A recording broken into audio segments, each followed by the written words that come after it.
ایک صحابی تھے حضرت سواد بن قارب رضی اللہ تعالیٰ عنہ، وہ کہتے ہیں کہ میری خواب میں یا ظاہراً مجھے ایک جن آ کے کہا کرتا تھا کہ جا کے نبی پاک صلی اللہ علیہ وسلم کا کلمہ پڑھ لے۔ ایک دفعہ بھی کہا، دو دفعہ بھی کہا، تین دفعہ بھی کہا، پھر میں سمجھ گیا کہ یہ صرف وہی خواب ہی نہیں ہے، اس میں کوئی اشارہ ہے، کوئی حقیقت ہے۔ جن کہتا تھا۔ تو آپ فرماتے ہیں میں جب کلمہ پڑھنے کے ارادے سے نبی پاک صلی اللہ علیہ وسلم کی بارگاہ میں حاضر ہوا تو رسول پاک صلی اللہ تعالی علیہ وسلم نے فرمایا تجھے بھی مبارک ہو اور تجھے بھیجنے والے کو بھی مبارک ہو، تجھے بھی اللہ جزا دے اور تجھے بھیجنے والے کو بھی اللہ تعالی جزا عطا فرمائے۔ اس سورہ مبارکہ کے بعد پھر سورہ محمد صلی اللہ تعالی علیہ وسلم، سورہ محمد شروع ہوتی ہے۔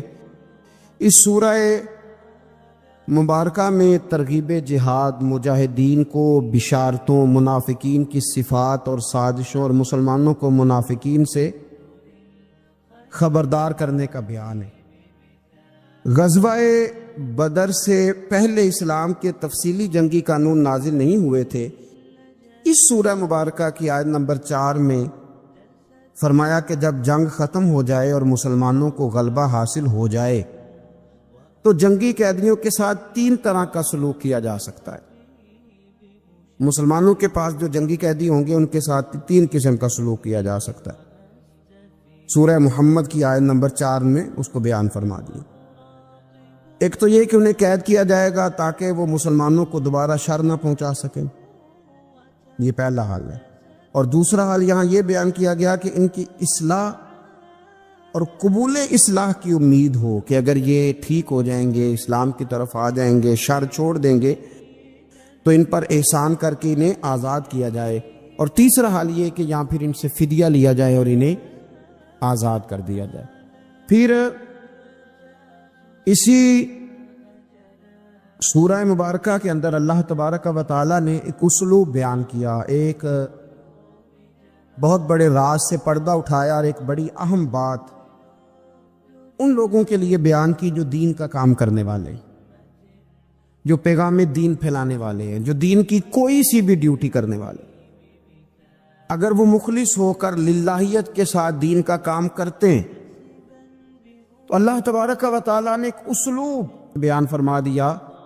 ارشاد فرمایا یا ایھا الذین آمنوا ان تنصروا اللہ ینصرکم ویثبت اقدامکم، فرمایا ایمان والو اگر اللہ کے دین کی تم مدد کرو گے تو پھر اللہ تمہاری مدد کرے گا اور اللہ تمہارے پیروں کو جما دے گا، تمہیں اللہ ثبات عطا فرمائے گا، تمہیں اللہ استقامت عطا کرے گا۔ اگر تم خلوص کے ساتھ، للہیت کے ساتھ دین کا کام کرو تو اللہ تمہاری مدد کرے گا، تمہارے قدموں کو جمائے گا۔ لیکن اگر اس کے اندر تمہارے ذاتی مفادات ہیں، اگر اس کے اندر تم نے نام دین کا لیا ہے اور تم اس سے کما دنیا رہے ہو، رسول کائنات صلی اللہ تعالی علیہ وسلم نے فرمایا جس شخص نے دین کا علم اس لیے حاصل کیا کہ وہ علماء سے بحث کرے گا یا جاہلوں پہ روب جمائے گا، اسے تو اللہ جنت کی خوشبو بھی عطا نہیں کرے گا۔ تو اگر تم اللہ کے دین کی مدد کرو، غلبہ دین کے لیے اپنا کردار ادا کرو، نفاذ دین کے لیے جد و جہد کرو گے تو اللہ تمہاری مدد کرے گا، اللہ تمہارے حال پہ رحم فرمائے گا، اللہ تمہارے لیے آسانیاں کر دے گا۔ تو یہ ایک ایسا بڑا اصول ہے جو ہر دین کا کام کرنے والے کو یاد رکھنا چاہیے کہ وہ یہ نہ کہے کہ پھر مجھے وسائل نہیں ملیں گے، پھر وہ یہ نہ کہے کہ میں آگے کیسے بڑھوں گا، پھر یہ کبھی نہ سوچے کہ میرے لیے اسباب کون پیدا کرے گا۔ وہ پہلے اپنے دل سے پوچھے کہ وہ دین کے کام میں مخلص ہے۔ ٹھیک ہے مشکلات آئیں گی اور وہ مشکلات کا آنا بھی اس کے لیے باعث راحت بنے گا، وہ مخالف ہوا کا آنا بھی اسے اونچا اڑا لے گا، لیکن وہ دین مصطفیٰ کریم علیہ السلام کی مدد کرے۔ آج اس دور کا ایک یہ بہت بڑا نازک معاملہ ہے کہ لوگ اپنے خاندان کے لیے، قوم، قبیلے، علاقے، ملک، ملت کے لیے بڑا کچھ کرتے ہیں، لیکن وہ میٹنگ ہال کہاں گئے جہاں صرف دین کے عروج اور بقا کے لیے میٹنگیں ہوا کرتی تھی۔ آج لوگ ذاتوں کے عروج کے لیے بہت بڑے بڑے اجتماعات منعقد کر رہے ہیں، لیکن ضرورت ہے آج ان بڑے بڑے اجلاسوں کی، ان بڑے بڑے اجتماعات کی کہ جس میں عروج دین کے لیے بات کی جائے، دین کو آگے لے جا کر کے بڑھانے کی کوشش کی جائے۔ اول تو لوگ دین کا کام کر نہیں رہے اللہ ماشاءاللہ، اور جو کر رہے ہیں ان کو بھی اس قدر زیادہ تنقید کا نشانہ بنایا جاتا ہے اور اس قدر زیادہ آزمائشوں سے گزارا جاتا ہے کہ مشکلات دن بدن بڑھتی چلی جاتی ہیں۔ کوشش کریں دین کے لیے اپنا کردار ادا کریں، اور اگر آپ اور کچھ نہیں کر سکتے تو کم از کم جو لوگ دین کا کام کر رہے ہیں ان کے لیے خیر کا جملہ بولیں، ان کی اخلاقی آپ مدد کریں، آگے بڑھیں۔ اللہ ہمیں سمجھنے کی توفیق عطا فرمائے۔ اسی سورہ محمد کی آیت نمبر 29 میں فرمایا کہ جن لوگوں کے دلوں میں نفاق کی بیماری ہے، انہوں نے گمان کم رکھا ہے کہ اللہ تعالیٰ ان کے دلوں کے فتنے کو ظاہر نہیں کرے گا۔ کیا وہ یہ سوچتے ہیں کہ ہمارے دلوں میں اگر نفاق کی بیماری ہے تو ہماری اس بیماری کو ظاہر نہیں کیا جائے گا؟ حضرت انس بن مالک رضی اللہ تعالیٰ عنہ فرمایا کرتے تھے کہ سورہ محمد کی اس آیت کے نازل ہونے کے بعد پھر کوئی بھی منافق چھپا نہیں رہا، جتنے منافقین تھے سارے ظاہر ہو گئے، ظاہر کر دیے گئے۔ اللہ تبارک و تعالیٰ نے پھر ان کے پردے کھول دیے۔ اس سے آگے پھر سورہ فتح شروع ہوتی ہے۔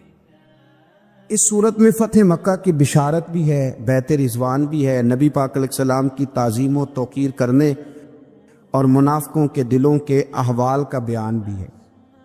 اسی سورہ مبارکہ کے اندر اللہ تبارک و تعالیٰ نے ارشاد فرمایا کہ انا ارسلناک شاہدا ومبشرا ونذیرا، اے محبوب بے شک ہم نے آپ کو گواہ بنا کے بھیجا ہے، خوشخبری دینے والا اور ڈر سنانے والا بنا کے بھیجا ہے۔ یہ شانیں آپ کو دی ہیں لتؤمنوا باللہ ورسولہ، تاکہ لوگ اللہ پہ بھی مان لائیں اور اللہ کے رسول پہ بھی مان لائیں، وتوزروہ وتوقروہ، اور اے محبوب علیہ الصلوۃ والسلام پھر وہ آپ کی تعظیم اور توقیر کریں، وتسبحوہ بکرۃ واصیلا، پھر صبح و شام وہ اللہ کی پاکی کا بیان کریں۔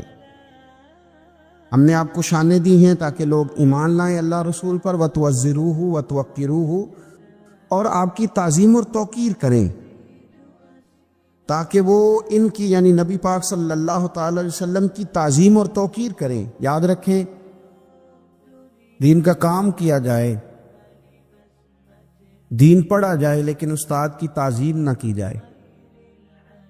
وہ کام ضرور ہوتا ہے لیکن اس میں لذت نہیں ہوتی، کام ضرور ہوتا ہے پر کیفیات سے خالی ہوتا ہے۔ صحابہ کرام علیہم رضوان دین کا کام بھی کرتے تھے، بڑی بڑی مشکلات میں بھی رہتے تھے، لیکن نبی پاک صلی اللہ تعالی علیہ وسلم کی تعظیم بھی انہیں ہمیشہ یاد رہتی۔ ہر موقع پر جنگ ہو، صلح ہو، امن ہو، گھر ہو، سفر ہو، حضر ہو، ہر موقع پر انہوں نے رسول کائنات صلی اللہ تعالی علیہ وسلم کی تعظیم کا خیال رکھا۔ ادب مصطفیٰ صلی اللہ علیہ وسلم ایک منٹ کے لیے نہیں بھلایا۔ جب ایمرجنسی کے حالات ہوتے ہیں نا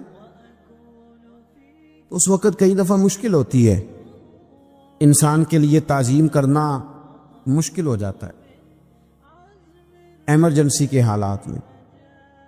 یہاں اگر میرے کپڑے کو آگ لگ جائے تو آپ حضرت صاحب، علامہ صاحب، پیر صاحب، قبلہ نہیں کہیں گے، آپ کہیں گے محترم آگ لگ گئی ہے۔ اس موقع پر آداب کرنا ایمرجنسی میں یہ انسان کو یاد ہی نہیں رہتا، لیکن غارِ ثور میں جناب ابو بکر صدیق رضی اللہ تعالیٰ عنہ کے پیر کو جب سانپ نے ڈسا تو اگر آپ سیرت کی کتابیں اٹھا کے دیکھیں، نبی پاک علیہ السلام نے پوچھا کیا ہوا؟ چاہیے تو یہ تھا کہ سانپ سانپ سانپ سانپ پکارتے، لیکن اس موقع پر بھی وہ تعظیم نہیں بولے، حضور کی توقیر نہیں بھولے، عرض کرنے لگے فدا کا ابی و امی یا رسول اللہ، یا رسول اللہ میری ماں آپ پہ قربان ہو، میرا باپ آپ پہ قربان، یا رسول اللہ میرے پیر کو سانپ نے ڈس لیا۔ اور یہ بات کافروں کے دلوں میں رعب پیدا کرتی تھی، یہ چیز رعب پیدا کرتی تھی کفر کے دلوں میں کہ مسلمان اپنے نبی پاک علیہ السلام کی تعظیم کرتے۔ آج تو باقاعدہ اس پر کام ہو رہا ہے، محنت کی جا رہی ہے، جد و جہد کی جا رہی ہے، کیا آپ دین کا کام کریں گے یا آپ نرا ادب کرتے جا رہے ہیں؟ آپ نرا حضور کے نام کو چومتے جا رہے ہیں؟ آپ کام کریں بھائی، وہ کون سا دین کا کام ہے جو دین کا کام تو ہو اور اس میں حضور کی تعظیم نہ ہو؟ تعظیم مصطفیٰ ہوگی تو دین کا کام ہوگا، اس لیے کہ جب تک نبی پاک سے پیار نہیں ہوگا حضور کے مشن سے پیار کیسے ہوگا؟ جب تعظیم رسالت ہی نہیں ہوگی تو پھر بات آگے کرنے کا انسان کے پاس شوق ذوق اور جذبہ کیسے آئے گا؟ وہ عروہ بن مسعود ثقفی، بڑی معروف روایت ہے، بخاری میں موجود ہے، اور اسی موقع پر آگے وہ آیات حدیبیہ کے حوالے سے آ رہی ہیں، وہ یہاں آیا تھا اور اس نے جب نبی پاک صلی اللہ تعالی علیہ وسلم کے صحابہ کو حضور کی تعظیم و توقیر کرتے دیکھا، وضو کا بچا ہوا پانی چہروں پہ ملتے ہوئے دیکھا، کلی کا پانی اپنے چہروں پہ ملتے ہوئے دیکھا، تو اس نے پلٹ کے جا کے کفار سے کہا تھا، یار میں نے بڑے بڑے دربار دیکھے ہیں اور بڑے بڑے ادب دیکھے ہیں، میں نے وہ لوگ بھی دیکھے ہیں جو سجدے کراتے ہیں اپنے آپ کو معاذ اللہ، پر جو رنگ آج دیکھ کے آیا ہوں یہ کبھی نہیں دیکھا۔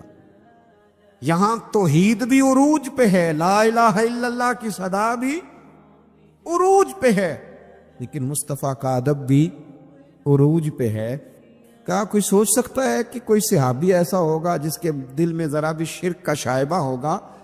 ان کی توحید انہیں مجبور کرتی تھی کہ جس شانوں والے رب نے یہ شانوں والا رسول بھیجا، اس رسول کی تعظیم و توقیر کرنی چاہیے، اور وہ کرتے تھے۔ اے پائے نظر ہوش میں آ، یہ کوہ نبی ہے، آنکھوں سے بھی چلنا یہاں بے ادبی ہے۔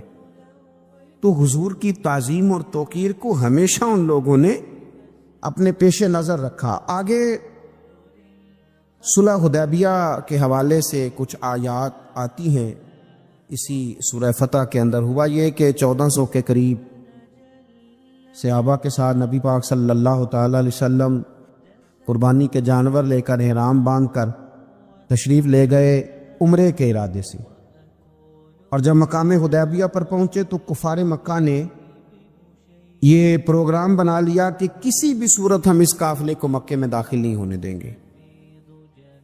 رسول کریم صلی اللہ تعالی علیہ وسلم نے اپنے 1400 صحابہ میں سے بطور سفیر کے جن کو نامزد کیا وہ حضرت عثمان غنی رضی اللہ تعالی۔ فرمایا عثمان غنی معاملہ فہم ہیں، باشعور ہیں، چیزوں کو سمجھتے ہیں۔ دیکھیے حضور کی نظر انتخاب حضرت عثمان غنی پہ پڑی، حضور صلی اللہ علیہ وسلم نے انہیں بھیجا، فرمایا جا کے قریش کو، کفار کو، مکے کے لوگوں کو، سرداروں کو یہ بتلاؤ کہ ہمارا مقصود لڑائی کرنا نہیں ہے، ہمارا مقصود مکے پہ چڑھائی کرنا نہیں ہے، ہمارا مقصود فقط اور فقط عمرہ کرنا، عمرہ کریں گے اور واپس چلے جائیں گے۔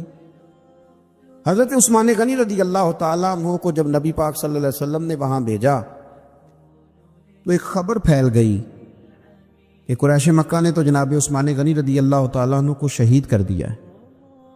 اب صحابہ کے جذبات کے اندر جوش پیدا ہوا، ہر طرف سے ایک ہی صدا آتی تھی کہ ہم عثمان غنی کا بدلہ لیے بغیر یہاں سے نہیں جائیں گے۔ میرے محبوب پاک علیہ السلام کو اللہ نے غیب کی کنجیاں عطا فرمائی ہیں۔ رسول پاک علیہ السلام جانتے تھے نور نبوت سے کہ حضرت سیدنا عثمان غنی تو موجود ہے، پر جو ایک زبردست جرنیل ہوتا ہے نا، وہ قوم کے جذبات کا صحیح استعمال کرتا ہے۔ اسے پتہ ہوتا ہے کہ اس وقت جذبات کیا ہیں، تو اسے ان جذبات کا صحیح استعمال کرنا، ان کو مثبت راہ پہ چلانا اسے آتا ہوتا ہے۔ میرے رسول کریم صلی اللہ تعالی علیہ وسلم نے ایک درخت کے نیچے سے صحابہ سے بیعت لی، اس کو بیعت رضوان کہتے، کہ ہم ہر حال میں حضرت عثمان غنی رضی اللہ تعالیٰ عنہ کا بدلہ لیں گے، دین پہ قائم رہیں گے۔ اس بیعت کا ذکر قرآن مجید نے کہا، اور انداز دیکھیے کیا نرالا ہے، کیا انوکھا ہے، اور کیا وارفتگی ہے، اور کیا رشتہ ہے اللہ رسول کا آپس میں۔ اسی سورہ فتح کی آیت نمبر 10 میں فرمائے ان الذین یبایعونک انما یبایعون اللہ، اے محبوب پاک علیہ السلام، بے شک جو لوگ آپ کی بیعت کرتے ہیں وہ در حقیقت اللہ ہی کی بیعت کرتے ہیں۔ یہ در حقیقت اللہ ہی کی بیعت کرتے ہیں۔ کیوں؟ ید اللہ فوق ایدیہم، اللہ کا ہاتھ ان کے ہاتھوں پر ہے. ہاتھ تو رسول پاک کا تھا، لیکن فرمایا جب محبوب میرے ہیں، جب محبوب میرے ہیں تو پھر وہ ہاتھ یوں سمجھ لو کہ رب کریم کا ہی تھا، یوں سمجھ لو کہ رب کریم کا ہی تھا. خدا کی رضا چاہتے ہیں دو عالم، خدا چاہتا ہے رضائے محمد صلی اللہ علیہ وسلم. تو ان آیات مبارکہ میں اس واقعے کا تذکرہ ہے، اور جو چیز یہاں بڑی قابل توجہ ہے اس ساری بات کے اندر وہ سمجھنے والی ہے کہ اللہ تبارک و تعالیٰ نے یہاں آیت نمبر 18 میں فرمایا کہ لَقَدْ رَضِيَ اللَّهُ عَنِ الْمُؤْمِنِينَ اِذْ يُبَايِعُونَكَ تَحْتَ الشَّجَرَةِ. فرمایا بے شک اللہ ان مومنوں سے راضی ہو گیا جو درخت کے نیچے آپ کی بیعت کر رہے تھے. اللہ ان مومنوں سے راضی ہو گیا، اللہ ان سے فَعَلِمَ مَا فِي قُلُوبِهِمْ، اور اللہ نے جان لیا ہے جو ان کے دلوں میں ہے. اللہ تو کہہ رہا ہے کہ میں اپنے محبوب کے صحابہ سے راضی ہو گیا ہوں. وہ جو ان کے جذبے تھے اور جس رنگ میں محبوب وہ بیعت کر رہے تھے اور جس طرح وہ آپ سے عہد و پیمان باندھ رہے تھے، چونکہ رب ان کے دلوں کی کیفیت سے آگاہ ہے تو یہاں کمال ہو گیا. فرمایا رب راضی ہو گیا، ان کے دلوں کے جذبات نے ہی اللہ تبارک و تعالیٰ کو راضی کر دیا ہے. تو اس سورہ فتح کے اندر اللہ تبارک و تعالیٰ نے اس خوبصورت عنوان کا تذکرہ فرمایا. پھر اس سے آگے جب ہم ذرا بڑھتے ہیں تو سورہ حجرات شروع ہوتی ہے. میں اکثر دوستوں کو مشورہ دیتا ہوں کہ سورہ حجرات کو ہمیشہ توجہ کے ساتھ پڑھنا چاہیے. پورا قرآن پاک ہی ہماری توجہ اس پر ضرور ہونی چاہیے، ضرور ہونی چاہیے. لیکن بعض صورتیں ایسی ہیں کہ اگر کوئی آدمی سمجھے کہ میرے پاس کم وقت ہے تو مجھے کیا کرنا چاہیے، تو میں کہتا ہوں کہ سورہ حجرات ضرور ہماری نظر میں ہونی چاہیے. یہ ہمیں آداب سکھائے گی، یہ ہمیں اخلاق سکھائے گی، یہ ہمیں اخلاق اسلامی سکھائے گی، آداب رسالت سکھائے گی. سورہ حجرات کی پہلی آیت فرمایا یا ایھا الذین آمنوا لا تقدموا بین یدی اللہ ورسولہ، اللہ اور اس کے رسول سے آگے نہ بڑھو. بعض صحابہ کرام نے عید الاضحیٰ کے دن نبی پاک صلی اللہ علیہ وسلم سے پہلے قربانی کر لی تھی، تو فرمایا میرے نبی سے آگے نہ بڑھو، واتقوا اللہ، اللہ سے ڈرو. ان اللہ سمیع علیم، بے شک اللہ سننے والا بھی ہے اور جاننے والا بھی. غربا کیوں یہ سمجھ بیٹھتے ہیں کہ جس کے پاس پیسے زیادہ ہیں شاید فضل بھی زیادہ اسی کے پاس ہے؟ کیوں اس احساس سے باہر نہیں آتے؟ اگر دولت بہت اعلیٰ ہوتی نا اور بڑی ہی قیمتی ہوتی تو سب سے زیادہ سیدہ فاطمہ زہرا کے گھر میں ہوتی، سب سے زیادہ تجوریاں سیدہ عائشہ صدیقہ کے پاس ہوتی. لیکن یہ زیادہ قیمتی نہیں تھی، اس لیے دروازہ رسول پہ بھی نہیں تھی. تو اسی طرح کا معاملہ کچھ لوگوں کا ہے. میں نے اپنی زندگی میں یہ دیکھا ہے کہ مذہبی ماحول سے وابستہ لوگ کئی دفعہ بڑے پریشان ہو جاتے ہیں کہ میں تو مولوی صاحب ہوں، اور محلے کا مولوی بنا کے جب کسی کو رکھا جاتا ہے تو بیچارہ ویسے بھی پریشان ہو جاتا ہے. اس کی ذمہ داری ہوتی ہے کہ تو نے وقت پہ جنازہ پڑھانا ہے، ٹائم پہ کل پہ آ جانا، 10ویں پہ وقت پہ پہنچنا، غیر حاضر نہ ہونا. کچھ جگہوں پہ یہ بھی رواج ہے کہ جناب آپ کو 7 دن اور 10 دن مسلسل بیٹھنا ہے اور پڑھائی کرنی ہے. وہ آہستہ آہستہ آہستہ آہستہ بچے احساس کا شکار، یعنی قرآن شریف پڑھنے والے بچے اور کتاب و سنت کی تعلیم حاصل کرنے والے بچے، لیکن انہیں یہ کہا جاتا ہے کہ چلو فلانی جگہ قرآن پاک پڑھنے چلتے، قرآن پڑھنے جا رہے. قرآن انقلاب کی کتاب ہے، قرآن بندے کو عروج دیتا ہے. لیکن ان بچوں کی ذہنی ساخت یہ بنائی جا رہی ہے کہ چلو قرآن پاک پڑھنے چلتے ہیں، وہاں بریانی ملے گی کھانے کو، گوشت ملے گا کھانے کو. شکایت ہے مجھے یا رب خدا بندان مکتب سے، سبق شاہی ہے بچوں کو دے رہے ہیں خاک بازی کا. اتنی چھوٹی جب آپ کسی کی سوچ بنا دیتے ہیں تو پھر وہ آپ کہیں کہ وہ انقلاب برپا کرے، وہ کوئی بڑا کارنامہ سر انجام دے، یہ ہوتا نہیں، ممکن نہیں ہوتا. جب آپ آہستہ آہستہ کر کے احساس کمزوری کے نیچے دبتے چلے جاتے ہیں، دبتے، حالات خراب ہو جاتے ہیں۔ ہمارے بزرگ ہمیں کہا کرتے تھے کہ مولوی ہونا کوئی تانا ہے، اور ہم نے حالات بدلتے دیکھے۔ ایک ٹائم ایسا تھا کہ مولوی ہونا لوگ تانا سمجھتے تھے، ہمیں بھی کہتے ہیں مولوی صاحب ادھر آئیں۔ آپ کو دیانتداری سے کہتا ہوں، ہم نے وہ دور بھی انجوائے کر کے گزارا ہے۔ جے کسی ایک باری مولوی آکھے تو انہوں آکھے یار کوئی پریشانی والی گل ہے، شکر ہے اسی مولوی ہوں، یہ کوئی پریشانی ہے؟ آپ کیوں پریشان ہو گئے؟ مولوی کسی تانے مینے کا نام ہے۔ اور پھر وہ جو کل تک کہہ رہا تھا نا کہ او ہو تسی تو مولوی بن گئے ہو، پھر ہم نے وہ دور بھی دیکھا، اس نے کہا یار 2 منٹ کھڑا ہو تیرے ساتھ تصویر بنانی ہے، وہ دور بھی دیکھا، یہ دور بھی دیکھا۔ تھوڑا سا نا اپنی زندگی کے اندر خودداری، عزت نفس، وقار، اسلام عروج دیتا ہے بندے کو۔ مسلمان تیزی سے دبتے چلے جاتے ہیں، دبتے چلے جاتے ہیں۔ ملک شام کا بندہ آ گیا حضرت عمر کو ملنے، اس نے آتے ہی پوچھا تمہارے بادشاہ کا محل کہاں؟ انہوں نے کہا جی ہمارے بادشاہ کا محل نہیں ہوتا۔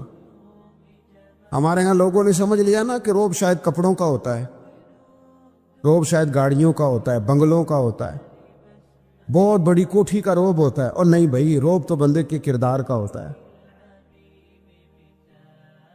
اس کے افکار کا روب ہوتا ہے، روب اس کے اونچے خیالات کا ہوتا ہے۔ کہاں ہے آپ کے بادشاہ کا محل؟ تو نے کہا محل شہل تو کوئی نہیں، مسجد میں ہوں گے امیر المومنین۔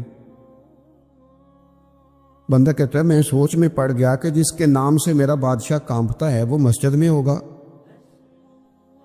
گن میں نہیں کوئی نہیں، ہٹو بچوں کوئی نہیں، ادھر ادھر ہی کوئی نہیں، پہرے دار ہی کوئی نہیں۔ مسجد میں جا کے پوچھا جناب عمر، کہنے لگے ادھر ہی تھے۔ کدھر ہیں بھائی حضرت؟ وہ کدھر ہیں بھائی؟ کدھر ہی تھے؟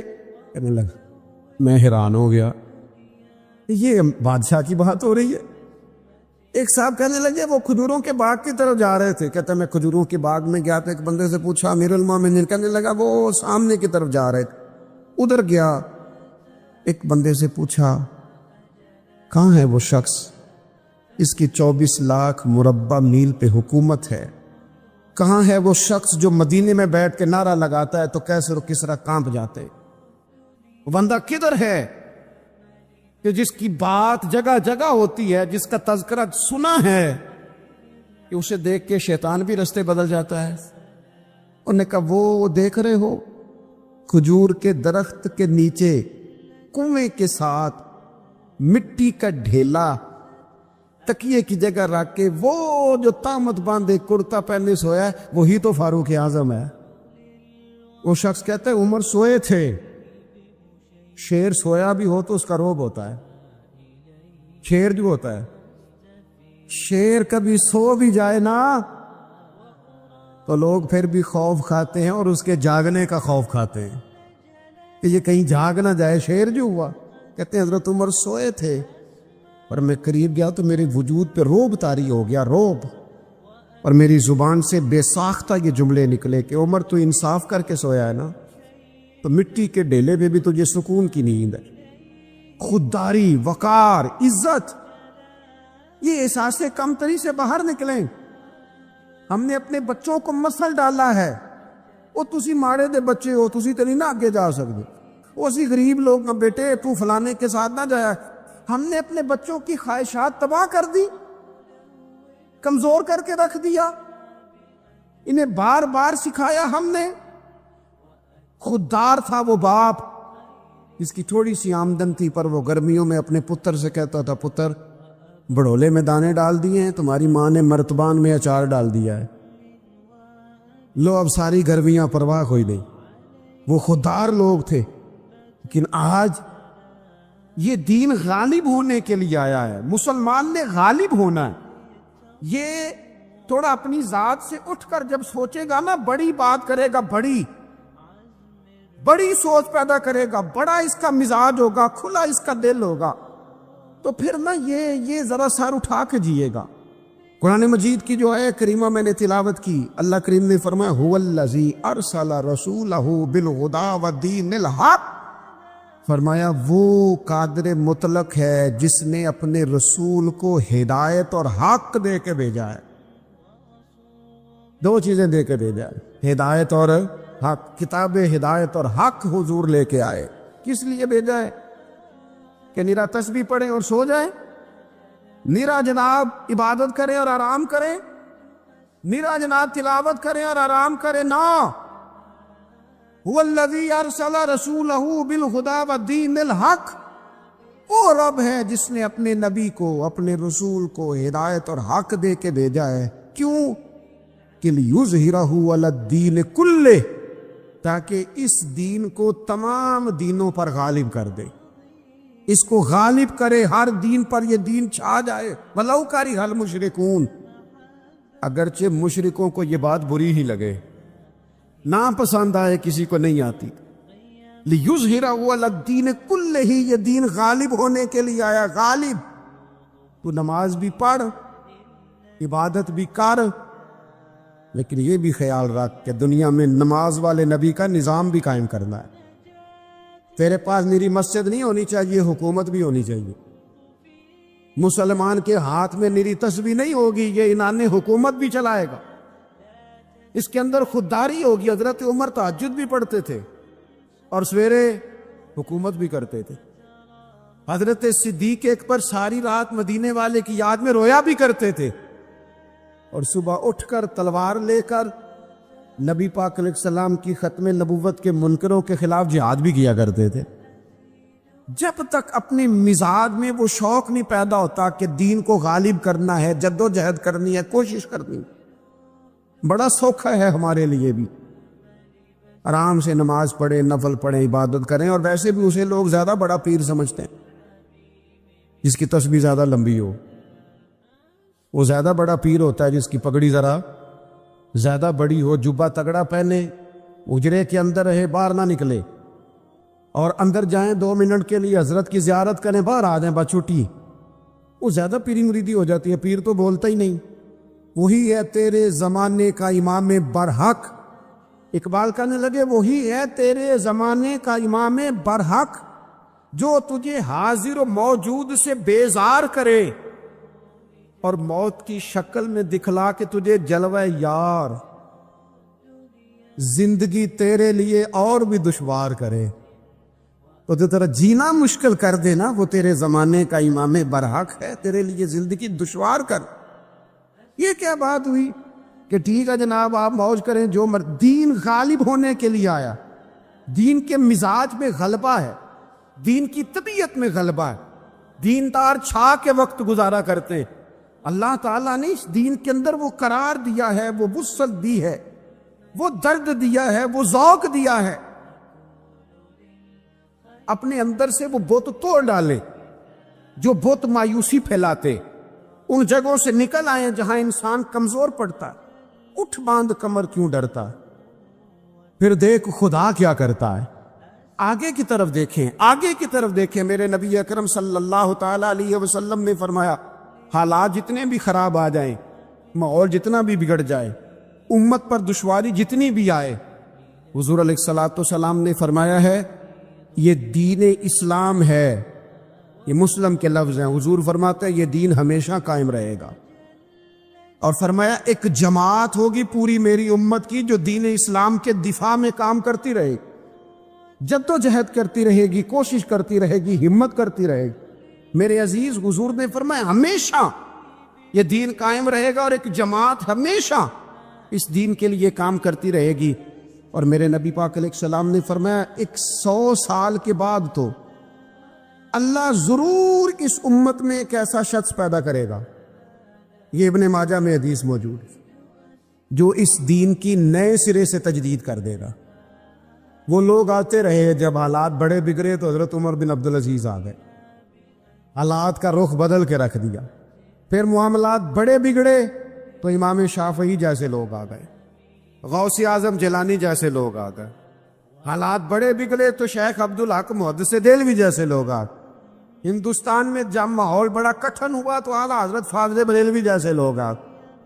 ہر صدی کے سرے پر اللہ تعالیٰ ایک مجدد بھیجے گا، حضور کا وہ غلام دین کو نئے سرے سے تازہ کرے، دین کے چمن میں ہمیشہ بہار رہے گی، ہمیشہ نورانیت رہے گی، ہمیشہ نور علی نور رہے گا۔ یہ کام صرف کرنے کا کام کیا ہے؟ یہ دین تو پھلے گا پھولے گا، جو آگے بڑھ کے خدمت میں حصہ ڈال لے گا نا وہ اپنا نفع کرے گا۔ یہ قرآن پاک ہے، یا ایھا الذین آمنوا ان تنصروا اللہ ینصرکم ویثبت اقدامکم۔ اللہ فرماتے ہیں لوگو اگر تم اللہ کے دین کی مدد کرو گے نا تو اللہ تمہاری مدد کرے گا، وَيُثَبِّتْ أَقْدَامَكُمْ، اور تمہارے قدم جما دے گا، تمہیں استقامت دے، تم آگے۔ اور دین کی مدد صرف پیسوں سے نہیں ہوتی۔ وہ شخص سمجھے کہ فقط مال سے مدد ہوتی ہے، جب آپ وقت پر آ کر مسجد میں جمعے کی نماز ادا کرتے ہیں تو یہ بھی آپ دین کی خدمت ہی کرتے ہیں، جب آپ دینی اجتماعات کی رونق بڑھاتے ہیں تو یہ بھی آپ دین کی خدمت ہی کرتے ہیں، جب آپ کسی دین کے طالب علم کا حوصلہ بڑھا دیتے ہیں نا، بیٹے بڑی بات ہے قرآن پڑھتے رہنا، یہ بھی آپ خدمت ہی کرتے ہیں، جب آپ دین کے بارے میں کسی جگہ بیٹھ کے اچھی بات کر دیتے ہیں، یار اللہ کا فضل ہے ہمارے دین میں یہ خیر اللہ نے رکھی، یہ بھی آپ دین کی مدد ہی کرتے ہیں۔ آپ کسی بھی جگہ کسی بھی حوالے سے دین کے لیے کوئی بھی پیغام دیتے ہیں، کوئی بھی بات کرتے ہیں تو آپ دین کی یہ ساری خدمات دینیاں ہیں، یہ سارا درد ہے، یہ سارا ذوق ہے۔ ہم اپنا اپنا حصہ جس طرح بھی ملا سکے دین کی حمایت میں، دین کی مدد میں، جہاں کوئی ایسی بات ہو رہی ہو وہاں ہم دفاع کے لیے کھڑے ہو جائیں۔ ہر شخص اپنے اپنے مقام پر دینی ابلاغ میں، دین کی تبلیغ میں اپنا کردار ادا کرے۔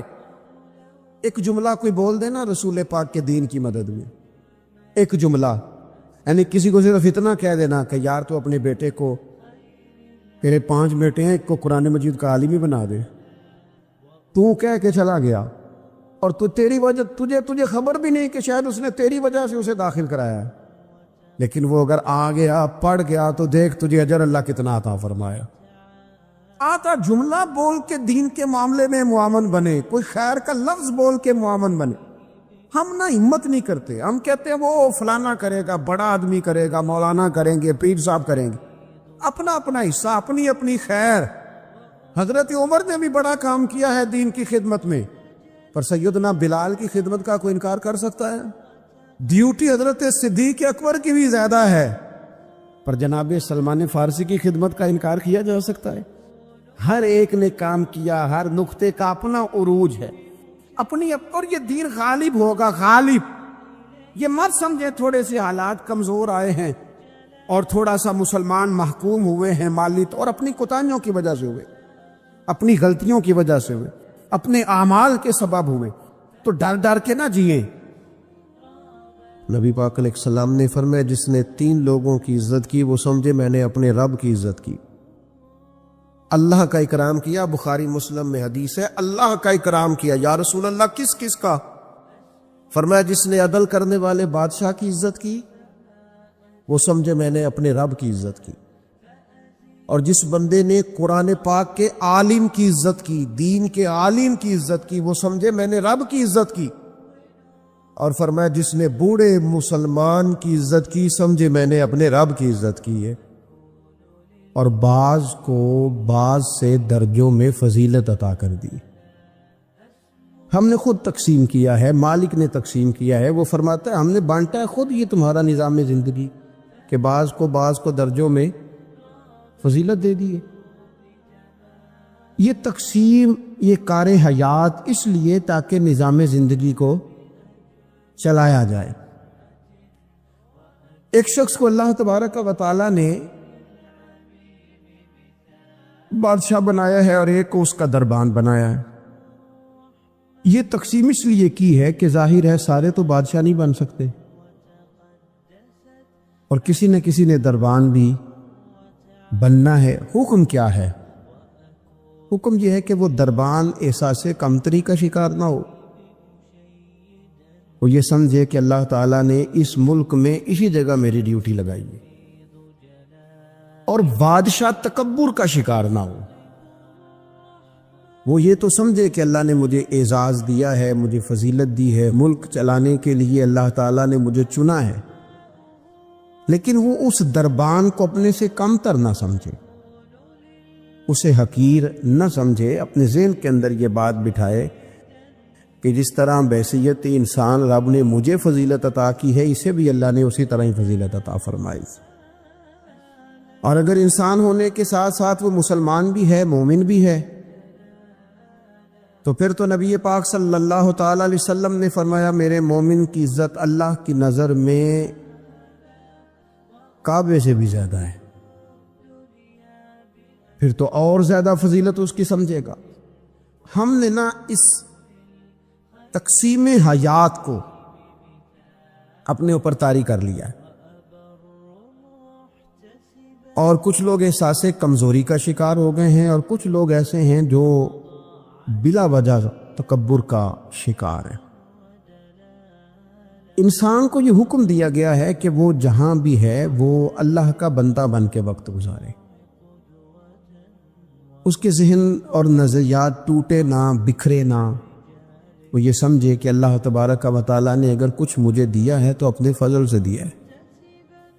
ہمارے ہاں یہ ہوتا ہے کہ اگر کسی شخص کو کوئی چیز خدا اپنے فضل سے دیتا ہے تو وہ اسے نہ اپنا حق سمجھنے لگتا ہے، اور وہ محسوس کرتا ہے کہ یہ معاذ اللہ مجھے ملنی ہی چاہیے تھی، میں اسی کا حقدار تھا۔ وہ چیز پھر اس بندے کو بعض اوقات تکبر میں مبتلا کرتی ہے، بعض اوقات خود پسند بنا دیتی ہے، اور بعض اوقات جو اس کی بہترین صلاحیتیں ہوتی ہیں وہ صلاحیتیں زنگ آلود ہو جاتی ہیں،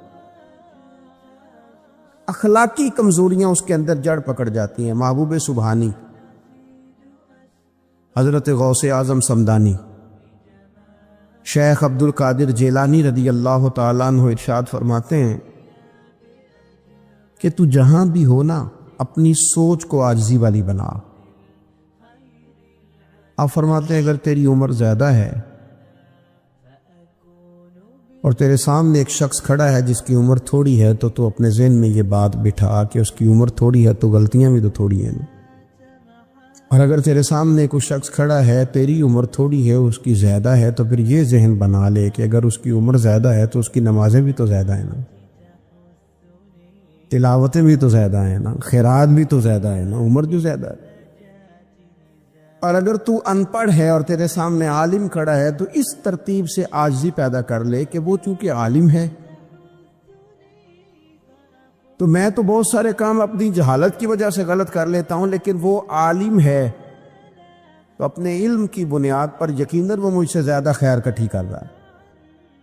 اور اگر تو عالم ہے اور تیرے سامنے جاہل کھڑا ہے تو پھر بھی تو اپنی طبیعت میں عاجزی لا، اور تو یہ ذہن بنا کہ وہ اگر کوئی غلطی کرے گا بھی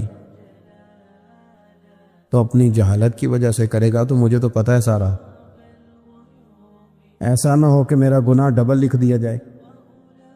اب جہاں ہیں جس ترتیب سے ہیں اس ترتیب سے ہی اپنی طبیعت کے اندر عاجزی لائیں۔ نبی پاک صلی اللہ تعالی علیہ وسلم نے فرمایا، حضرت عبداللہ ابن مسعود رضی اللہ تعالیٰ عنہ حدیث کے راوی ہیں، حضور نے فرمایا جس کے دل میں رائی کے دانے کے برابر بھی تکبر ہوا وہ شخص جنت میں نہیں جائے گا۔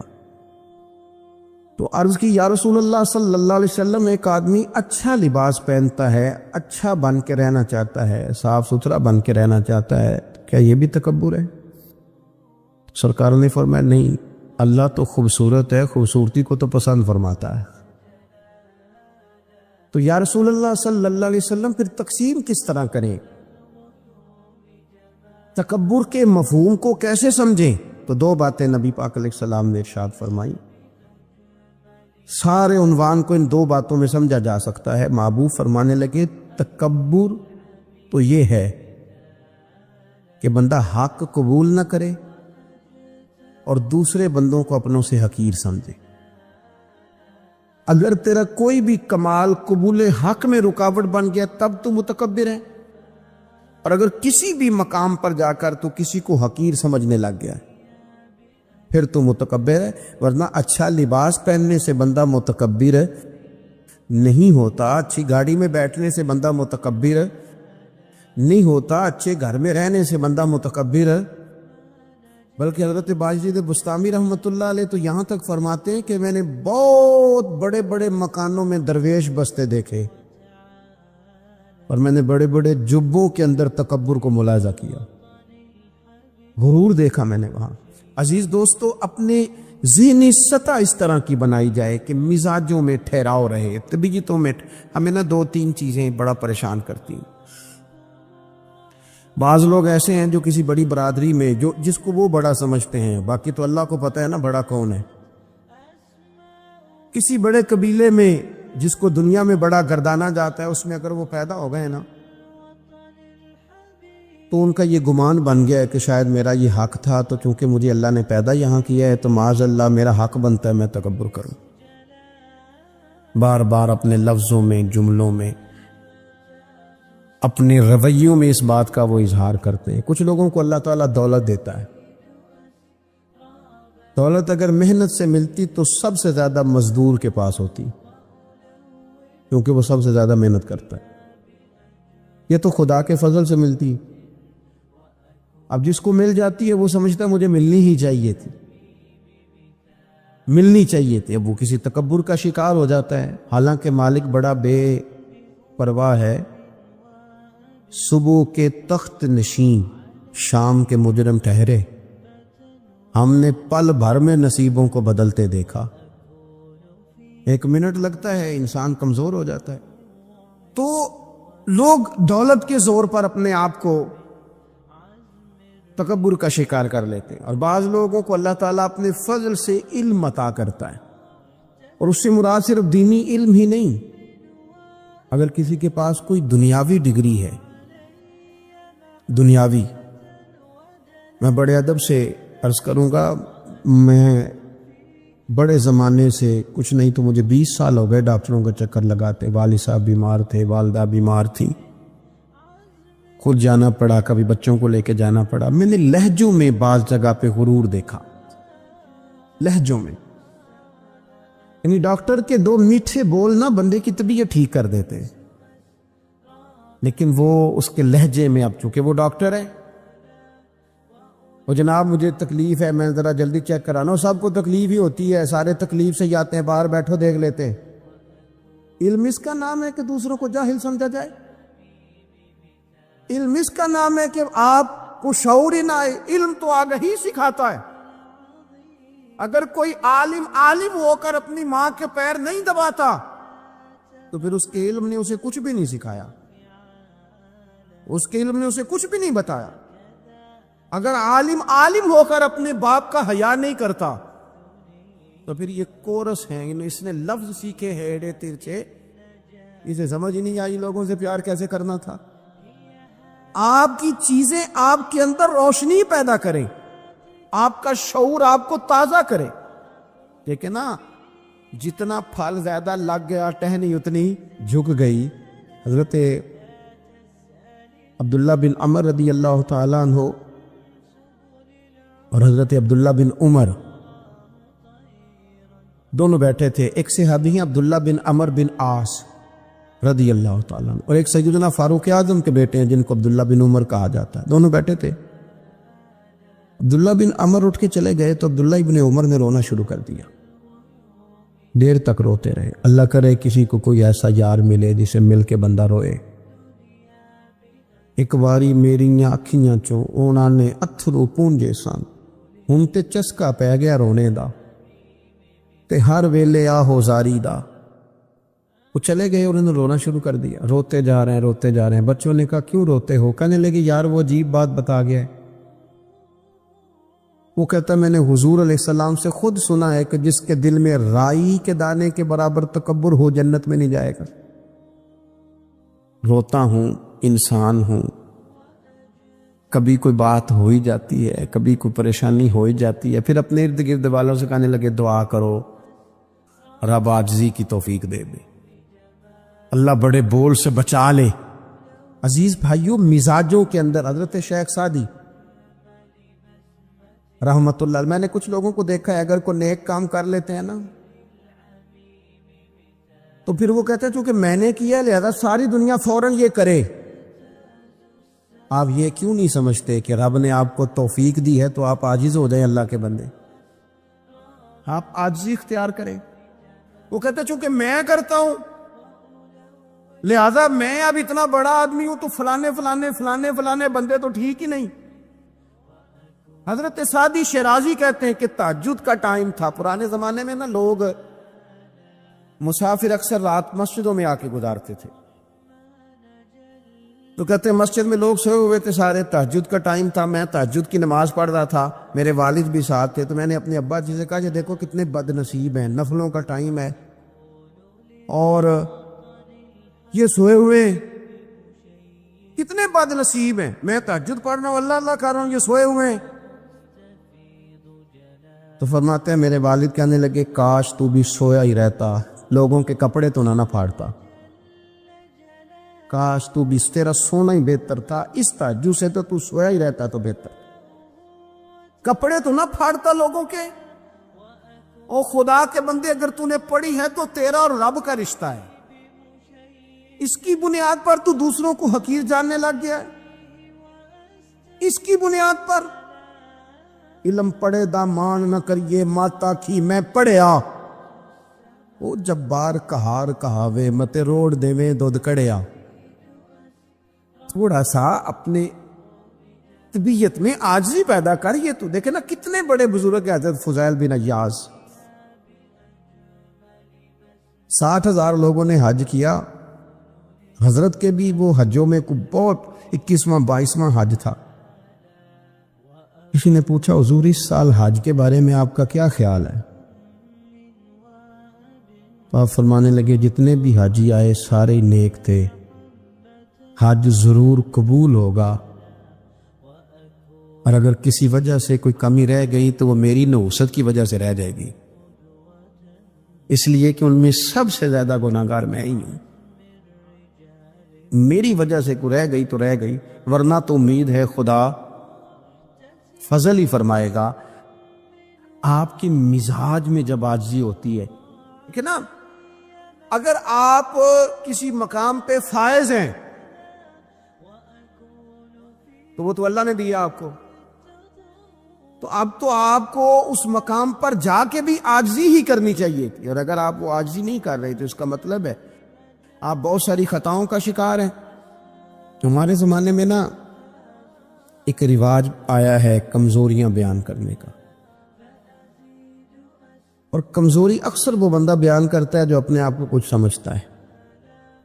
لوگ ایک دوسرے کی کمزوریاں ڈسکس کرتے ہیں, بلکہ پہلے تو لوگ لوگوں کی کمزوریاں بیان کرتے تھے, اب جماعتیں جماعتوں کی کمزوریاں بیان کرتی, اب پارٹیاں پوری پارٹیوں کی کمزوری بات اتنی اجتماعیت تک چلی گئی کہ سوچے محدود سے محدود تر ہو گئی. اللہ تعالیٰ نے ایک دفعہ حضرت موسیٰ کلیم اللہ علیہ السلام سے فرمایا کہ آپ کی قوم میں جو سب سے نیک آدمی ہے نا, اسے ڈھونڈ کے میری بارگاہ میں لائیں. حضرت موسیٰ علیہ السلام نے نا جس کو سب سے زیادہ نیک سمجھتے تھے اسے اللہ کے حضور پیش کیا, مالک یہ سب سے زیادہ نیک ہے, جسے حضرت موسیٰ کلیم نیک کہے. وہ کتنا کو نیک ہوگا, یا اللہ یہ نیک ہے. حضرت موسیٰ علیہ السلام سے رب کریم نے فرمایا اب اس بندے کی ڈیوٹی لگاؤ کہ یہ اس قوم میں جو سب سے گناہگار ہے وہ بندہ ڈھونڈ کے لائے. اگر یہ ڈیوٹی ہماری لگتی تو پھر تو اللہ خیر کرے, سارے گناہگار تھے ماں سوائے میرے. خدا مجھے ایسی خدائی نہ دے کہ اپنے سوا کچھ دکھائی نہ دے. جناب اس کی ڈیوٹی لگائیں, حضرت موسیٰ کی گواہی ہے یہ سب سے زیادہ نیک ہے, اس کی ڈیوٹی لگائیں, یہ سب سے گناہگار بندہ ڈھونڈ کے لائے. آپ نے ڈیوٹی لگا دی تو وہ عرض کرنے لگے حضور 3 دن کی مہلت دے, میں بندہ ڈھونڈتا ہوں. 3 دن 3 راتیں گزر گئیں, آنے کا وقت آیا تو اسی نیک آدمی نے کیا کیا, اپنے گلے میں رسی ڈالی اور اپنے ہی ہاتھ سے پکڑ کے لا کے حضرت موسیٰ کلیم کے دست مبارک میں دے کے کہا حضور 3 دن کوشش کی ہے, سب سے زیادہ گناہگار میں ہی ہوں. برے بندے تو میں لبن ٹریا تے جگ تے ملیا نہ کوئی, تے اپنے اندر چاتی پائی تے میتھوں برا نہ کوئی, میں ہی ہوں. تو حضرت موسیٰ کلیم علیہ السلام فرمانے لگے یہ تو نے کس طرح تجزیہ کیا؟ عرض کی حضور بعض لوگوں کی نا چھوٹی موٹی کوتاہیاں میرے سامنے تھیں, اس پر میں نے غور کیا, لیکن ان کی غلطیاں یقینی نہیں تھیں. میرا گمان ہی تھا، پورا مجھے یقین نہیں تھا کہ یہ غلطیاں ہیں، لیکن جو میری غلطیاں تھیں ان کا مجھے پورا یقین تھا کہ یہ ہیں۔ کسی کی غلطیاں میرے سامنے یقینی نہیں تھی، اپنی کوتاہیاں میرے سامنے یقینی تھیں، اور جو زیادہ یقینی چیزیں تھیں نا اس پر جب میں نے غور کیا تو پھر میں سمجھا کہ اس بستی میں سب سے گناہ گار میں ہی ہوں۔ آپ مجھے نہ بتائیں اب میرے لیے آپ نے کیا کرنا ہے۔ جناب موسیٰ وہیں کھڑے تھے تو رب کریم نے حضرت موسیٰ سے کلام فرمایا، وہی فرمائی، فرمایا میرے کلیم اس کو جو سب سے زیادہ فضیلت ملی ہے وہ نمازوں کی وجہ سے نہیں ملی، یہی اس کی عاجزی ہے جس کی وجہ سے رب نے سب سے زیادہ فضیلت عطا فرمائی۔ یہ اس کے ذہن کے اندر بات ہے جس سبب سے اللہ تعالیٰ نے اسے یہ اعزاز دیا۔ تھوڑا سا نا چیزوں کو سمجھا جائے۔ فرمایا کچھ لوگ ایسے ہیں وَمِنْهُمْ مَنْ يَقُولُ رَبَّنَا آتِنَا فِي الدُّنْيَا حَسَنَةً۔ اچھا انہوں نے دنیا بھی مانگی تو صرف دنیا مانگی، حسنہ نہیں مانگی۔ اور یہاں فرمایا کچھ لوگ ایسے ہیں جو رب سے کہتے ہیں یا اللہ ہمیں دنیا میں بھی بھلائی عطا فرما، دنیا بھی دے تو حسنہ دینا، وہ دنیا دینا جو ہمارے دین کو تقویت دے، وہ دنیا دینا جو ہمارے اعمال حسنہ کو مضبوط کرے، دینی معاملات کو تقویت دے، دنیا بھی وہی عطا فرما۔ اور ساتھ کہتے ہیں وَفِي الْآخِرَةِ حَسَنَةً، یا اللہ ہمیں آخرت میں بھی بھلائی ہی عطا فرما، وَقِنَا عَذَابَ النَّارِ، اور ہمیں دوزخ کے عذاب سے بچا، اولئک لہم نصیب مما کسبوا، فرمایا ایسوں کو ان کی کمائی ہی ملے گی، جو انہوں نے کیا ہے وہ خوش نصیبی انہیں ضرور میسر آئے گی، چونکہ دنیا بھی مانگ رہے ہیں آخرت بھی مانگ رہے ہیں۔ ہمیشہ کوئی بھی کام کریں کسی قسم کا بھی، اس میں یہ دیکھیں کہ کیا اس میں میرے لیے کوئی ذخیرہ آخرت بنے گا، کیا یہ کام میری قبر میں، حشر میں، قیامت میں میرے لیے کوئی فائدہ مند ہوگا۔ میں بڑے درد سے عرض کرتا ہوں بعض لوگ دینی کام کرتے ہیں اور ان سے جب سوالات کیے جاتے ہیں تو وہ بعض اوقات تکلیف دہ معاملہ ہو جاتا ہے کہ اس دینی کام کے پیچھے بھی وہ والا خلوص نہیں جو ایک مسلمان کا رب و رسول کے ساتھ ہونا چاہیے، اس دینی کام کے پیچھے بھی کچھ دنیاوی مقاصد موجود ہیں۔ تو اگر بڑی پگڑی اور بڑے جبے کے پیچھے بھی ایک دنیا دار چھپا ہوا ہو، لوگوں کو تو دھوکہ دیا جا سکتا ہے، رب و رسول کو تو نہیں نہ دیا جا سکتا۔ وہاں تو دلوں کا خلوص ہی پہنچتا ہے، وہاں تو نیتوں کا حسن ہی پہنچتا ہے۔ تو اللہ تبارک و تعالیٰ سے جب بھی سوال کیا جائے دنیا اور آخرت کی بہتری کا سوال کیا جائے۔ ایک لفظ ہے حدیث پاک میں جس کو عافیت کہتے ہیں، ترمذی شریف میں حضرت سیدنا عباس بن عبد المطلب رضی اللہ تعالیٰ عنہ آپ کی روایت موجود ہے، فرماتے ہیں میں نبی پاک صلی اللہ تعالیٰ علیہ وسلم کی خدمت عالی مرتبت میں حاضر ہوا تو میں نے عرض کی یا رسول اللہ صلی اللہ تعالیٰ علیہ وسلم مجھے ایسی چیز بتائیں جو میں اپنے رب سے مانگوں۔ چیز مانگنی ہوتی ہے نا، بعض اوقات موقع ملتا ہے تو کئی دفعہ انسان امتحان میں آ جاتا ہے، کیا مجھے موقع مل گیا ہے، مجھے کہا گیا کچھ مانگ لو تو بھلا میں کیا مانگوں۔ حضرت عباس بن عبد المطلب رضی اللہ تعالیٰ عنہ نبی پاک علیہ السلام کے پیارے چچا جان ہیں، عرض گزار ہیں یا رسول اللہ صلی اللہ علیہ وسلم مجھے بتائیے میں اپنے رب سے مانگوں تو کیا مانگوں؟ تو حضور نے فرمایا رب سے عافیت مانگو۔ کہتے میں کچھ دن رکا، کچھ دنوں کے بعد پھر حاضر بارگاہ ہوا اور عرض کی یا رسول اللہ صلی اللہ تعالیٰ علیہ وسلم مجھے بتائیے میں اپنے مالک سے مانگوں تو کیا مانگوں؟ حضور نے پھر فرمایا اللہ سے مانگنا تو عافیت مانگنا۔ بزرگ فرماتے ہیں یہ عافیت کیا ہے؟ عافیت یہ ہے کہ یا اللہ ظاہری پریشانیاں، باطنی پریشانیاں، اے اللہ ظاہر کے میل کچیل بھی دور ہو جائیں، باطن کے بھی دور ہو جائیں، اے اللہ ہر معاملے میں، ہر آزمائش میں، ہر دکھ میں ہمیں تیری پناہ نصیب ہو جائے۔ یہ عافیت ہے۔ اور صوفیہ کرام فرماتے ہیں عافیت سے بڑی نعمت کوئی نہیں اگر کسی کو میسر آئے تو، عافیت سے بڑا حسن کوئی نہیں اگر کسی شخص کو یہ نصیب ہو جائے۔ اور ایک اللہ والے نے تو ایک اور بڑا خوبصورت ترجمہ یہاں کیا ہے، وہ کہتے ہیں عافیت کا مطلب ہے دل کا قرار، عافیت کا مطلب ہے باطن کا سکون، عافیت کا مطلب ہے انسان کے مزاج کا حوصلہ، ٹھنڈک، بردباری۔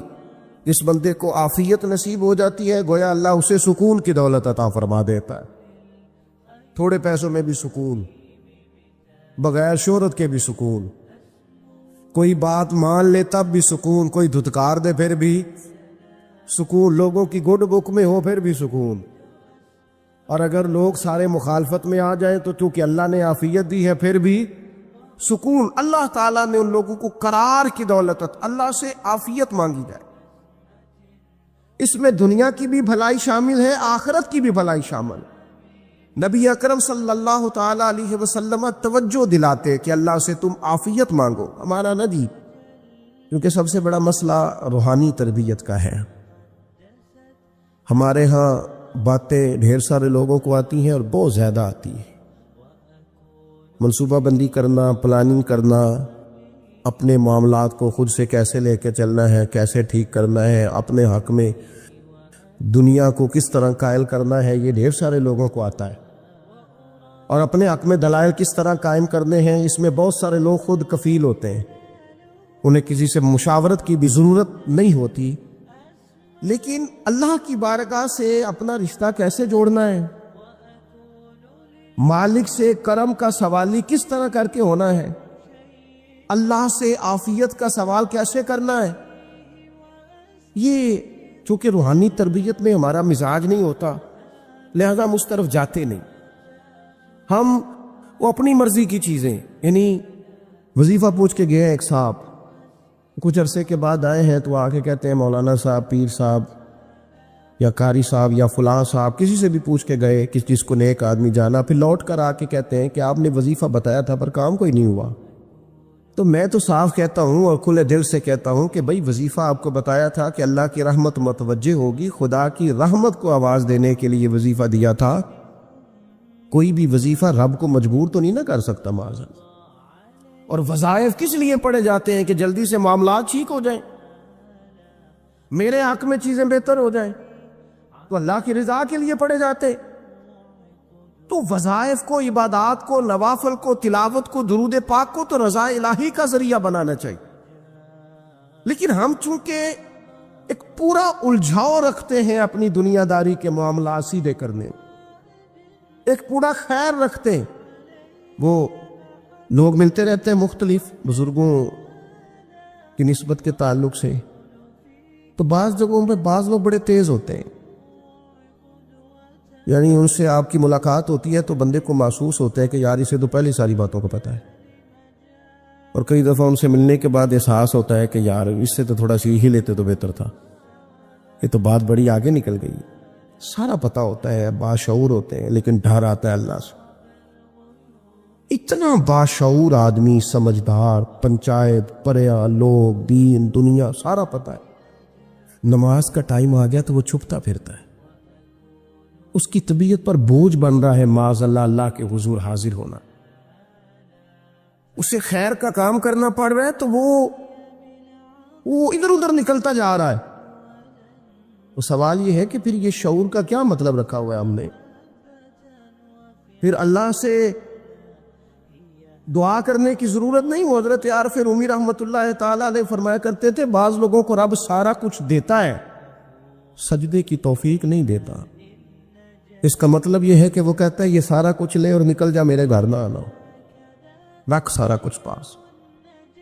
رب سے عافیت مانگی جائے، اس سے اس کا فضل مانگا جائے، اس سے اس کا کرم مانگا جائے۔ اللہ کے پیارے رسول صلی اللہ تعالی علیہ وآلہ وسلم اس عافیت مانگنے پر زور دیتے، توجہ دیتے۔ میں آپ کو صحیح بتاتا ہوں، رب نے اگر کسی بندے کو عافیت میں رکھا ہو نا تو حالات کیسے بھی برے چل رہے ہوں اس کا بگاڑ کچھ نہیں سکتے۔ اور اللہ تعالیٰ معاف کرے 100 دفعہ خاکم بدہن، اگر کسی وقت اس کے کرم کی نگاہ پھر جائے تو پھر سارے اسباب سمیت بھی انسان اپنے پیروں پہ کھڑا نہیں رہ سکتا۔ اس سے جب تک طلب کرم نہیں ہوتا، طلب عافیت نہیں ہوتی. اس کی بارگاہ سے جب تک بندہ مومن پورا رجوع نہیں کرتا. یہ عافیت اتنی اعلیٰ چیز ہے کہ نبی پاک علیہ السلام نے فرمایا اذان اور اقامت کے درمیان جو وقت ہوتا ہے اس میں دعائیں رد نہیں ہوتی. دعا مانگا کرو گے تمہاری اللہ اپنے فضل سے قبول کر لے گا. عرض کی یا رسول اللہ کیا مانگے؟ تو فرمایا عافیت مانگو رب سے. حضرت انس بن مالک حدیث کے راوی ہے رضی اللہ تعالیٰ عنہ. یہاں بھی فرمایا یہ عین قبولیت کا ٹائم ہے. اب اللہ سے عافیت مانگ لو، اس کی پناہ. ہم دعاؤں میں بھی محدود ہو جاتے ہیں. رب دا طالب کوئی نہ ملیا، جو ملیا طالب زردہ ہو. دعاؤں میں بھی حد بندی. بعض اوقات بچے بھی تربیت کرتے ہیں نا. ایک مولانا ہے، ان کا خیال ہے کہ انہوں نے مجھ سے کچھ پڑھا ہے تو کبھی کبھی استاد جی کہہ دیتے ہیں. بہت پرانی بات ہے، انہوں نے مجھے فون کیا کہ اگر آپ ابھی تشریف لائیں تو میں نے کہا پتر دعا مانگ اللہ کو چھوٹی جی گڈی دے وے. تو اس بچے نے میری بڑی تربیت کی، کہنے لگا استاد جی اللہ کو لو منگنی جی تے وڈی ساری منگو. آپ نے محدود کیوں کیا کہ بھئی یہ چھوٹی سی اللہ گاڑی کیوں اللہ چھوٹی دے؟ رب دے تو بڑی دے اور رحمت سے دے. اللہ سے مانگنی ہے نا جی. ہم تربیت نہیں لیتے. میں نے اس کا شکریہ ادا کیا. میں نے کہا بیٹے تو نے بڑی سونی بات کی، اللہ تجھے اس کا اجر عطا کرے، اللہ تجھے برکات عطا کرے. اگر آپ نے سیکھنا ہے تو پھر آپ سیکھ لیں گے، اور اگر نہیں سیکھنا تو پھر یہی کہنا ہے ساری عمر لنگ گئی بندہ کو نہیں ملیا. چونکہ مزاج نہیں ہے نا سیکھنے کا، اس لیے پھر ملا ہی کوئی نہیں. پھر ساری زندگی کو میسر ہی نہیں آیا، کسی نے نصیحت ہی نہیں کی، کوئی آنکھوں کو بھایا ہی نہیں. خود ہی بڑے سیانے تھے، خود ہی بہت بڑے تھے، اپنا قد بھی بڑا اونچا تھا، سب ٹھگنے چھوٹے اور کمزور اور بوڑے نظر آئے. عزیز بھائی، جب عافیت، ایک بزرگ تھے ہر وقت اللہ سے عافیت مانگتے تھے، ہر وقت اللہ سے عافیت مانگتے تھے، ہر وقت عافیت مانگتے تھے. لوگوں نے پوچھا، لوگ ان کو صالح جانتے تھے، نیک سمجھتے تھے کہ حضور آپ اور کوئی دعا مانگتے نہیں، عافیت ہی مانگتے ہیں. فرمانے لگے میں مانگا کرتا تھا شروع میں، بعد میں خیال آیا اور بھی دعائیں مانگا کرتا تھا، یہ احساس بعد میں نصیب ہوا. فرماتے میں مزدوری کرتا تھا، مال برداری کرتا تھا، ایک جگہ پہ ڈیوٹی کر رہا تھا تو تھک گیا، اور وہ جو کام لینے والے لوگ تھے ان کے رویہ بھی بڑا ترس تھا، تکلیف ہوئی. تو میں نے اپنے مالک کی بارگاہ میں عرض کی مالک اگر 2 روٹی بغیر مجھے مشقت کے مل جائے دن میں تو تیری بارگاہ تو بڑی کریم ہے. کہتے ہو میں نے یہ دعا مانگ لی. ذرا میں تھوڑا آگے بڑھا تو 2 بندے آپس میں لڑ رہے تھے، میں ان کی صلح کرانے کے لیے، انہیں بچانے کے لیے آگے بڑھا. تو میں جس کو چھڑا رہا تھا دوسرے نے میرے اوپر ضرب لگا دی، میرا بھی سر پھٹ گیا. تھوڑی دیر کے بعد وہاں پولیس آ گئی، وہ تینوں کو لڑنے والا سمجھ کے اٹھا کے لے گئے، مجھے جیل ہو گئی. 2 روٹیاں بغیر مشقت کے روز ملنی شروع ہو گئی. دعا مانگی تھی نا کہ یا اللہ 2 روٹیاں مل جائے نا بغیر مشقت کے. کہتے وہ 2 روٹیاں روز ملتی، کوئی کام نہیں کرنا پڑتا، پر جیل ہو گئی. فرماتے میں بڑا پریشان تھا، روز روٹیاں پابندی سے آتی اور بہترین آتی، کھانا ملتا. پھر کچھ عرصے کے بعد میں نے سوچا کہ یار یہ دعا تو قبول ہو گئی نا تیری، اب تو اگر اس پر کوئی الگ بات کرے گا تو وہ تو غلط کرے گا. کہتے پھر خود ہی میرے دل میں اللہ نے بات ڈالی اور میں نے عرض کی مالک 2 روٹیاں نہیں، مجھے تو عافیت چاہیے، مجھے تو عافیت دے، میرے اوپر تو کرم فرما، تو نظر رحمت کر، جے ایک قطرہ بخشے مینوں، ایک قطرہ بخشے مینوں تے کام بن جاندا ہی میرا، مہربانی کر عافیت عطا کر. فرماتے پھر خدا نے کرم کیا، کہاں سے اسباب بنے میرے جیل سے چھوٹنے کے، کون کون میرے ضمانتی بنے اللہ ہی جانتا ہے. فرماتے ہیں دروازے بھی کھل گئے، رزق بھی ملتا ہے، صحت بھی میسر ہے، سجدہ بھی کر لیتا ہوں، سویرے تلاوت بھی کرتا ہوں، شام کو مدینے والے کی بارگاہ میں رج کے درود و سلام بھی عرض کرتا ہوں، میں ممکن ہوتا ہے تو کسی غریب کی داد رسی بھی کرتا ہوں. اب سمجھ آئی ہے ربنا آتنا فی الدنیا حسنۃ وفی الآخرۃ حسنۃ وقنا عذاب النار. اب سمجھ آئی ہے رب سے جب بھی مانگنا ہے عافیت ہی مانگنی ہے. کوئی بن گیا رونق پکھیاں دی، کوئی چھوڑ کے شیش